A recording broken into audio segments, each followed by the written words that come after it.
Evangelho de São Marcos, capítulos 1 e 2. Pregação de João Batista.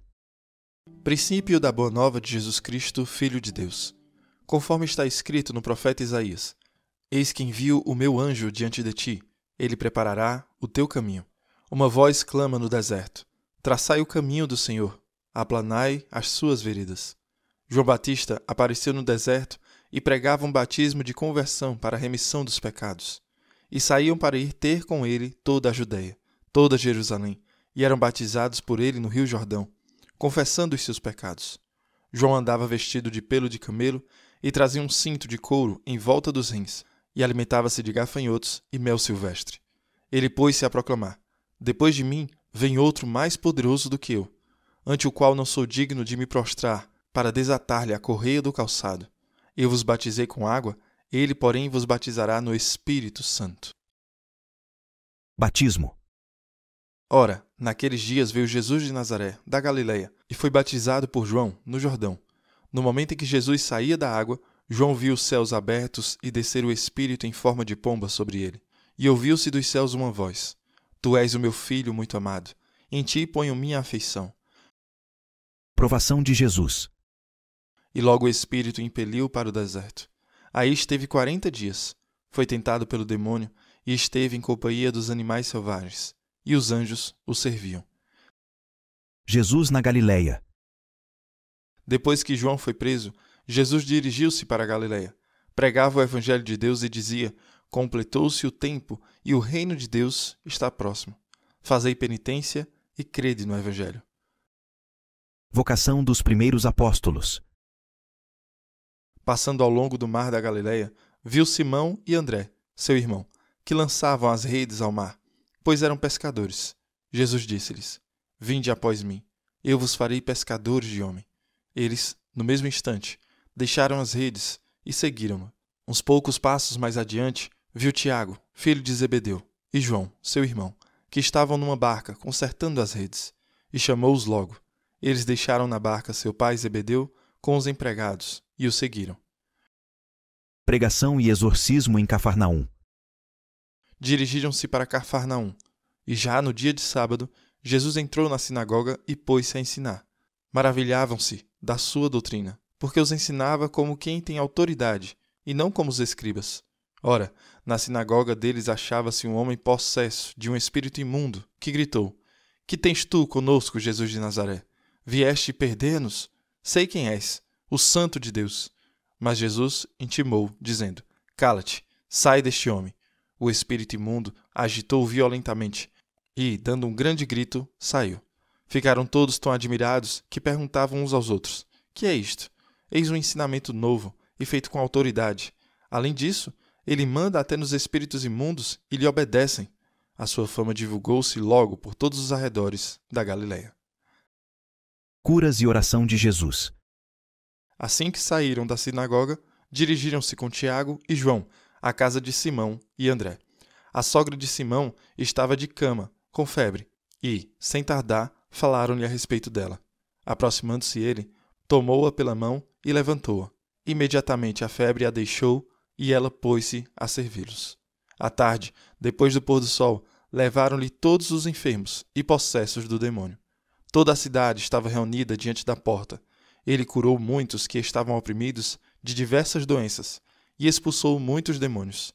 Não lhes permitia falar, porque o conheciam. De manhã, tendo se levantado muito antes do amanhecer, ele saiu e foi para um lugar deserto, e ali se pôs em oração. Simão e os seus companheiros saíram e procurá-lo. Encontraram-no e disseram-lhe: Todos te procuram. E ele respondeu-lhes: Vamos às aldeias vizinhas, para que eu pregue também lá, pois para isso é que vim. Ele retirou-se dali, pregando em todas as sinagogas por toda a Galileia e expulsando os demônios. Cura de um leproso. Aproximou-se dele um leproso, suplicando-lhe de joelhos: Se queres, podes limpar-me. Jesus compadeceu-se dele, estendeu a mão, tocou-o. Ele disse: Eu quero, ser curado. Imediatamente desapareceu dele a lepra e foi purificado. Jesus o despediu em seguida, com esta severa admoestação: Vê que não digas a ninguém, mas vai, mostra-te ao sacerdote e apresenta, pela tua purificação, a oferenda prescrita por Moisés para lhe servir de testemunho. Este homem, porém, logo que se foi, começou a propagar e divulgar o acontecido, de modo que Jesus não podia entrar publicamente em uma cidade. Conservava-se fora, nos lugares despovoados, e de toda parte vinham ter com ele. O paralítico. Alguns dias depois, Jesus entrou novamente em Cafarnaum e souberam que ele estava em casa. Reuniu-se uma tal multidão que não podiam encontrar lugar, nem mesmo junto à porta, e ele os instruía. Trouxeram-lhe o paralítico, carregado por 4 homens. Como não pudessem apresentar-lhe por causa da multidão, descobriram um teto por cima do lugar onde Jesus se achava e, por uma abertura, desceram o leito em que jazia o paralítico. Jesus, vendo-lhes a fé, disse ao paralítico: Filho, perdoados te são os pecados. Ora, estavam ali sentados alguns escribas que diziam uns aos outros: Como pode este homem falar assim? Ele blasfema. Quem pode perdoar pecados senão Deus? Mas Jesus, penetrando logo com seu espírito nos seus íntimos pensamentos, disse-lhes: Por que pensais isto nos vossos corações? Que é mais fácil dizer ao paralítico: Os pecados te são perdoados? Ou dizer: Levanta-te, toma o teu leito e anda? Ora, para que conheçais o poder concedido ao Filho do Homem sobre a terra, disse ao paralítico: Eu te ordeno, levanta-te, toma o teu leito e vai para casa. No mesmo instante, ele se levantou e, tomando o leito, foi-se embora à vista de todos. A multidão inteira encheu-se de profunda admiração e puseram-se a louvar a Deus, dizendo: Nunca vimos coisa semelhante. Vocação de Levi. Jesus saiu de novo para perto do mar e toda a multidão foi ter com ele. E ele os ensinava. Quando ia passando, viu Levi, filho de Alfeu, sentado no posto da arrecadação, e disse-lhe: Segue-me. E Levi, levantando-se, seguiu. Em seguida, pôs-se à mesa na sua casa, e muitos cobradores de impostos e pecadores tomaram lugar com ele e seus discípulos. Com efeito, eram numerosos os que o seguiam. Os escribas, do partido dos fariseus, vendo-o comer com as pessoas de má vida e publicanos, diziam aos seus discípulos: Ele come com os publicanos e com gente de má vida? Ouvindo-os, Jesus replicou: Os sãos não precisam de médico, mas os enfermos. Não vim chamar os justos, mas os pecadores. Jejum. Ora, os discípulos de João e os fariseus jejuavam. Por isso, foram-lhe perguntar: Por que jejuam os discípulos de João e os dos fariseus, mas os teus discípulos não jejuam? Jesus respondeu-lhes: Podem, porventura, jejuar os convidados das núpcias, enquanto está com eles o esposo? Enquanto tem consigo o esposo, não lhes é possível jejuar. Dias virão, porém, em que o esposo lhes será tirado, e então jejuarão. Ninguém prega retalho de pano novo em roupa velha.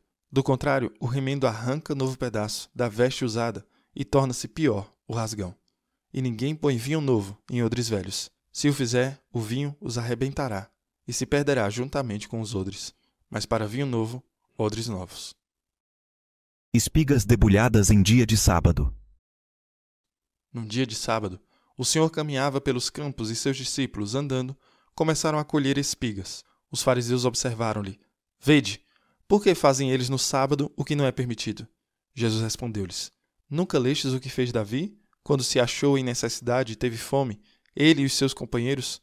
Ele entrou na casa de Deus, sendo Abiatar príncipe dos sacerdotes, e comeu os pães da proposição, dos quais só aos sacerdotes era permitido comer, e os deu aos seus companheiros. E dizia-lhes: O sábado foi feito para o homem, e não o homem para o sábado. E para dizer tudo, o Filho do Homem é Senhor também do sábado. Explicação dos capítulos 1 e 2. Muito bem, o Evangelho de Marcos é o evangelho mais curto. Marcos, Mateus e Lucas são conhecidos como os evangelhos sinóticos.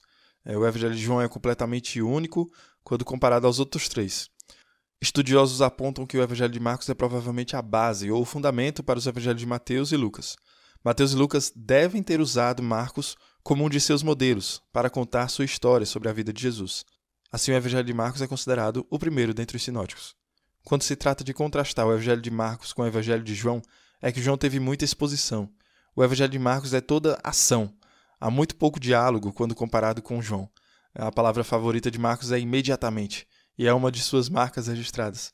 Marcos está nos trazendo para a realidade, presença e imediatismo de quem Jesus é e o que Jesus está fazendo. Mantenha seus olhos e ouvidos abertos para essa rapidez. Marcos também vai e volta entre o passado e o presente regularmente. Um exemplo é o leproso, que foi purificado. A técnica de Marcos é nos mostrar que este é um evangelho que está acontecendo agora. Marcos está nos lembrando do fato de que enquanto Jesus viveu no passado e fez tudo isso no passado, Jesus vive agora e para sempre, e ele atua no presente também. As traduções modernas não tendem a alternar entre o passado e o presente, então esteja ciente disso. Então, quem é Marcos? O consenso geral é que o evangelho de Marcos é o evangelho de São Pedro, o apóstolo. Por quê? Porque Marcos viajou com Pedro. Enquanto Pedro estava pregando com todo o Oriente Médio e Roma, Marcos está ouvindo as boas novas de acordo com Pedro. Ele está ouvindo a história de Pedro. Então, normalmente, acreditamos que o evangelho de Marcos é a experiência de Pedro no evangelho. Marcos está repetindo o que ele ouviu Pedro pregando de novo e de novo e de novo. O nome judeu de Marcos era João. Foi também companheiro de viagem de São Paulo. Em algum momento, algum drama aconteceu entre Marcos e Paulo. Marcos queria voltar para casa de sua viagem missionária e houve um desentendimento entre Paulo e Barnabé por causa disso. Isso foi um pouco decepcionante para Paulo e quando eles saíram novamente, Marcos queria ir com eles. Barnabé ficou do lado de Marcos porque eles podem ter sido parentes. Então Paulo e Barnabé tiveram um pouco de uma briga ali. Paulo estava talvez um pouco irritado por Mateus ter desistido deles mais cedo. A realidade é que quando você está em uma missão, nem todos ao seu redor são perfeitos. Isso é realmente importante para a gente. Quando chegarmos a Atos dos Apóstolos, daqui a uns dias, ouviremos essa história e ouviremos sobre a realidade de todo o contexto dali. Quando estamos seguindo a Cristo, podemos estar cercados por pessoas de boa vontade, mas são difíceis de amar. Talvez eu seja difícil de amar, talvez você seja difícil de amar. E às vezes podemos ter conflito. Então Paulo, Barnabé e Marcos tiveram esse conflito. Mas a boa nova foi que Paulo, Barnabé e Marcos também tiveram reconciliação. E isso é muito bom e isso é importante. Acredita-se também que Marcos seja possivelmente o filho da mulher proprietária do cenáculo, onde celebraram a última ceia e onde os discípulos se reuniram após a crucificação e ressurreição do Senhor. Até mesmo Pentecostes aconteceu no cenáculo. Essa é uma grande conexão que Marcos teria com a igreja primitiva.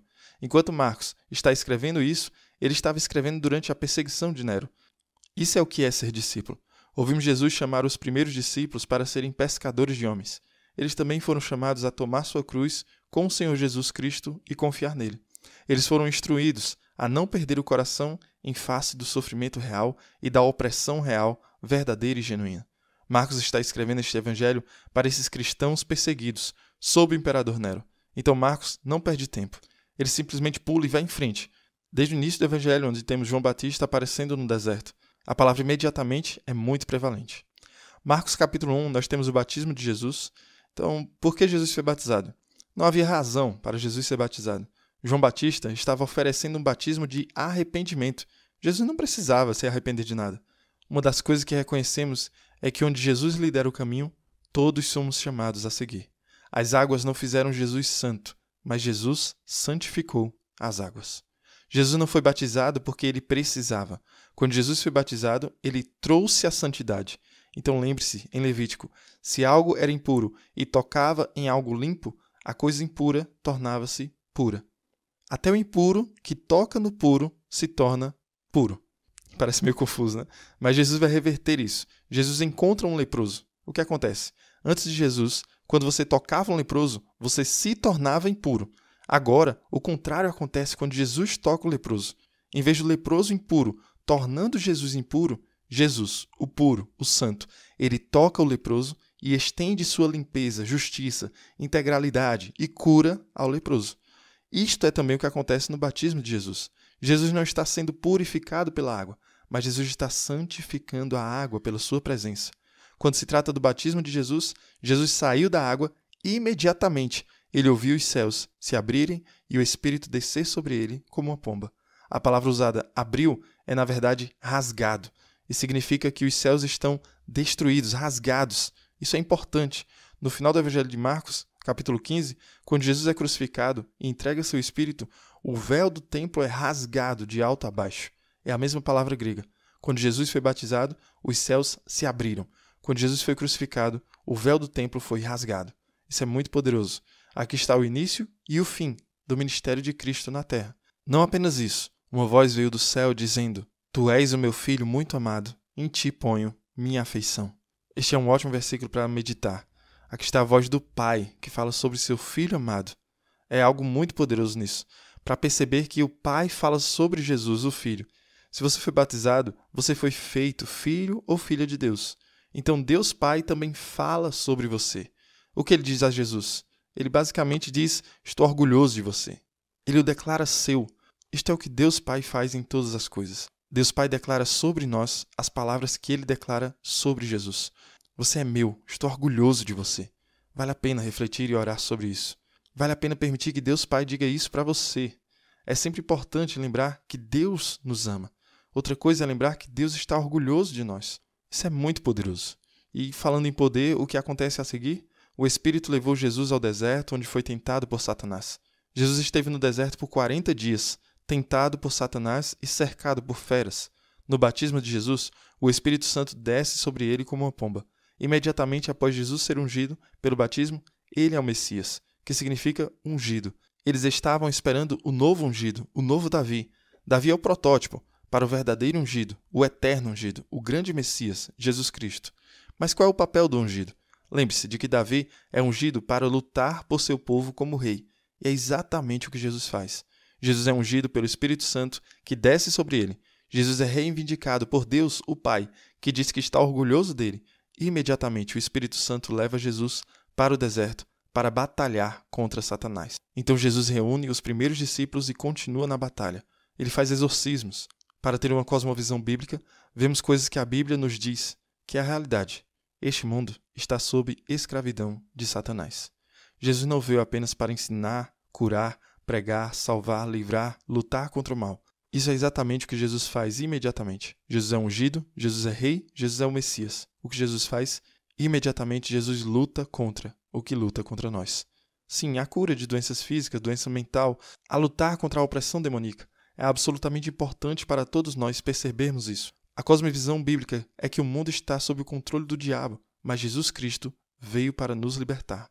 Assim podemos pertencer ao reino das trevas, em cativeiro, ou podemos ser transferidos para o reino da luz, que pertence a Jesus. Então, em Marcos capítulo 2, diz que Jesus cura o paralítico. São aqueles 4 amigos que têm um amigo paralisado. Eles os abaixam pelo telhado da casa. E o que Jesus faz? Ele diz: seus pecados estão perdoados. Jesus vê a fé dos 4 amigos. Você sabe o que isso significa? A fé de alguém é suficiente para Jesus curar a pessoa que precisa de cura. Foi a sua fé que falou por aquele que está paralisado. Na Igreja Católica, batizamos crianças que não são capazes de expressar a fé por conta própria, mas por causa do que acontece em Marcos capítulo 2. Foi a fé dos amigos que falou em nome do paralítico.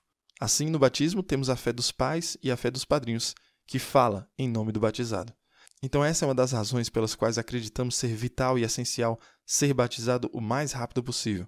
Mesmo que esta criança não tenha fé por conta própria, é a fé dos pais e padrinhos que consegue falar por eles, assim como a fé dos amigos falou pelo paralítico. Quando Jesus diz: filho, seus pecados estão perdoados. Alguns dos escribas judeus dizem que isso é blasfêmia. Quem senão Deus pode perdoar pecados? Este é um dos primeiros lugares que Jesus afirma ser Deus. Jesus está dizendo: só posso fazer o que Deus pode fazer. E para provar que posso fazer o que só Deus pode fazer, levanta-te, pega a tua cama e anda.